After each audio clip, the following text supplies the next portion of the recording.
സുവിശേഷത്തിൽ നമ്മുടെ ഭാഗ്യം എന്ന് പറയുന്നത് ദരിദ്രർ ഭാഗ്യവാൻ, വിശപ്പ് സഹിക്കുന്നവൻ ഭാഗ്യമുള്ളവനാണ്. മനുഷ്യർ നിങ്ങളെ അവഹേളിക്കുമ്പോൾ, ഇല്ലാത്തത് പറയുമ്പോൾ, ദുഷിച്ചതായി കരുതി തിരസ്കരിക്കുമ്പോൾ കൂടുതൽ സന്തോഷത്തിൽ തുള്ളിച്ചാടാനാണ് യേശു പറയുന്നത്. നമ്മെ നോക്കിയിട്ടാണ് അവിടുന്ന് പറയുന്നത്. സന്തോഷിക്കുവീൻ, നിങ്ങൾ കുതിച്ചു ചാടുവീൻ. മനസ്സിലായോ? ഇപ്പോൾ കരയുന്ന മക്കളെ, മരിച്ചവനെ ഉയർപ്പിച്ചവനാണ് പറയുന്നത്. അവനിൽ വിശ്വസിക്കുക, അവൻ്റെ വാക്കിൽ വിശ്വസിക്കുക, അതുമാത്രം മതി. നമ്മളെ വിളിച്ചവൻ വിശ്വസ്തനാണ്, ബാക്കി അവൻ നോക്കിക്കൊള്ളും. നിങ്ങൾ കരഞ്ഞതിൻ്റെ ഇരട്ടി ശക്തിയിൽ അവൻ നിങ്ങളെ സന്തോഷിപ്പിക്കും.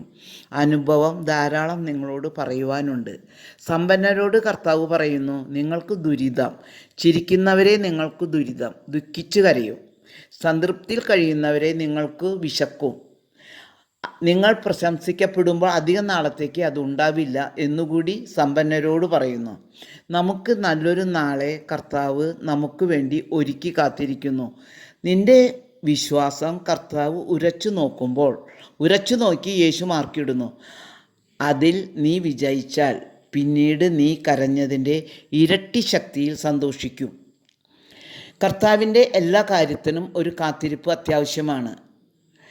അബ്രാഹാം കാത്തിരുന്നത് പോലെ നമുക്കും കാത്തിരിക്കാം. ലോകത്തിന് മാറ്റമുണ്ടാകാം, ദൈവവചനത്തിന് മാറ്റമില്ല. യേശുവിൻ്റെ വചനം ഓർക്കുക. നല്ലൊരു നാളെ കർത്താവ് നൽകുമെന്ന വിശ്വാസത്തിൽ അടിയുറച്ചു നിൽക്കുക. ആമേൻ.